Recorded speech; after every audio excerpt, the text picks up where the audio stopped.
दीदी, क्यों? कैसे लगे मेरे जीजा जी? आ गया मैं बाबूजी।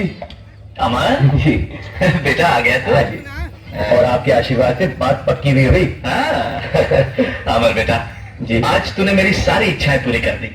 जिस लड़की से तेरे योग मिले हैं ना, वो लाखों में एक है। मुझे लाखों में एक नहीं, लाखों का दहेज लाने वाली बहू चाहिए। सिर्फ लड़की देख के आया है, दान दहेज की भी बात की। क्या बात करती हो माँ? बहू तो खुद अपने आप में एक दहेज है, और फिर जो अपनी बेटी हमें सौंप रहा है उसके पास हमें देने को बाकी क्या रहा? तो क्या तू बिना दहेज के ब्याह करेगा? होने दो क्या? अमर, माँ, दहेज मांगना भीख मांगने के बराबर होता है। और भीख की रोटी से आदमी जिंदा तो रहता है, लेकिन उसका जमीर मर जाता है। मेरे हाथों में अभी भी इतनी ताकत है कि मैं खुद कमाकर आप लोगों की सेवा कर सकूं। कहाँ है बाबू? हाँ बेटा। अरे भाग्यवान, वो पानी तो दे दो। ये लो, वो दहेज पर पानी फेर कर आ गया, तुम गला कर लो। देखो, शादी तो तुमने पक्की कर दी है, लेकिन उसके खर्च के बारे में भी कुछ सोचा है? मैं तो उस बारात पर एक पैसा भी खर्च नहीं करूंगी। पहने हुए कपड़ों में एक चौखट से बाहर नहीं किया तो मेरा नाम भी ममता नहीं। तुम्हारा नाम ममता जरूर है माँ, मगर तुम्हारे अंदर ममता जैसी कोई चीज ही नहीं। सूरज, ये सब तुम्हारे साथ चढ़ाने और प्रेम प्यार लाड़ प्यार करने का असर है, वरना सेठ धनराज के घर के संस्कार ऐसे नहीं थे। किस संस्कार की बात कर रहे हैं आप सेठ साहब? बेटी को बाप के सामने घूंघट निकालना पड़ता है, क्या इस संस्कार की बात कर रहे हैं आप? सूरज, आपकी गाय जैसी बेटी आपके मुंह से बेटी शब्द सुनने के लिए तरसती रहती है, या इन संस्कारों की बात कर रहे हैं आप? सूरज, अपनी ही बेटी को अभागन और मनुष्य का नाम देकर जिंदगी भर उसे नफरत करते रहे आप, या फिर उन संस्कारों की बात कर रहे हैं आप? सूरज, संस्कारों की दुहाई देने का हक सिर्फ माँ बाप का होता है सेठ साहब, और माँ बाप बनने के लिए सिर्फ औलाद को पैदा कर देना ही काफी नहीं होता है।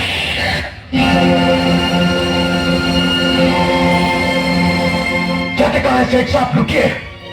सिर्फ थप्पड़ मार देने से आपकी जिम्मेदारियां खत्म नहीं हो जाती। मैं अपनी बहन की शादी के लिए आपसे चेक साइन कराने लाया हूं।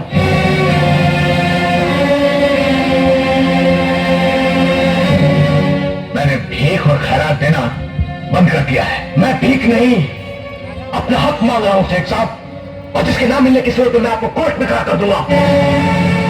मुझे कोर्ट में खड़ा करेगा? मुझे, सेठ धनराज को? हाँ, सेठ धनराज को। मैं अपनी बहन की खुशी के लिए कुछ भी कर सकता हूं। तुम्हें ठीक है, मैं चेक भी कोर्ट में ही साइन करूंगा। कैसी बातें कर रहे हैं आप? कम से कम अपनी इज्जत का तो ख्याल कीजिए। लोग क्या कहेंगे कि बेटे ने बाप पर मुकदमा कर दिया, और फिर एक चेक ही की तो बात है, साइन कर दीजिए। कम से कम इस बहाने उस मनुष्य से हमारा पीछा तो छूटेगा।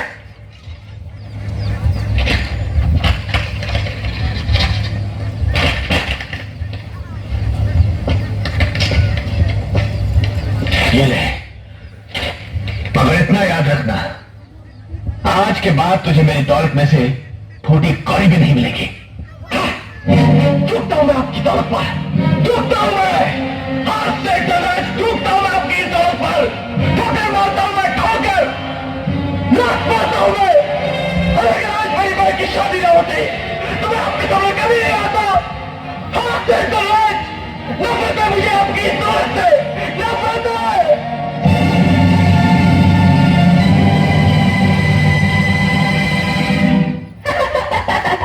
फौजी मिला है 12 बोर की बंदूक वाला, सारी रात शिकार करेगा इस सोने की हिरनी का।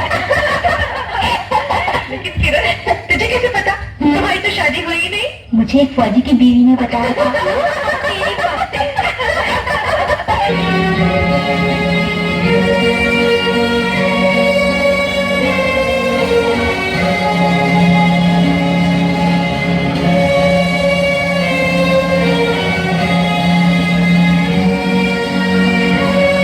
बाबूजी,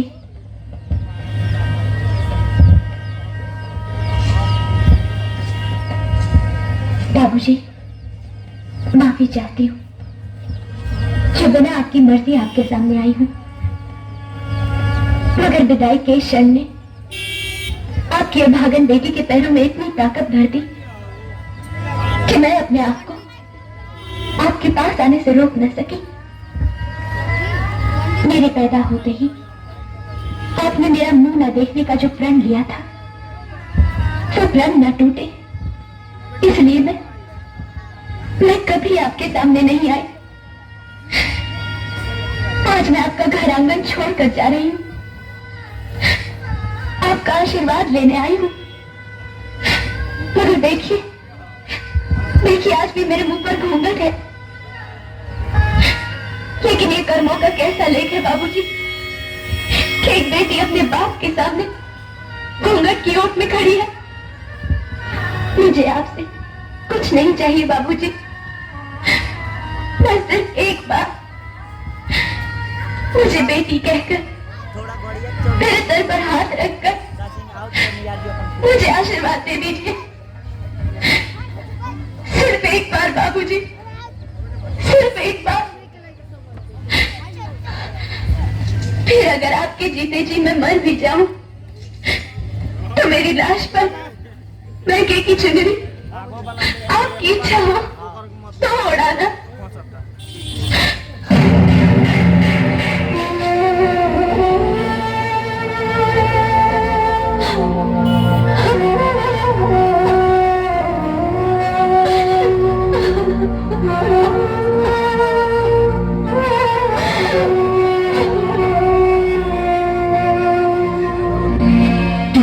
करोड़पति से क्या मांग रही है दीदी?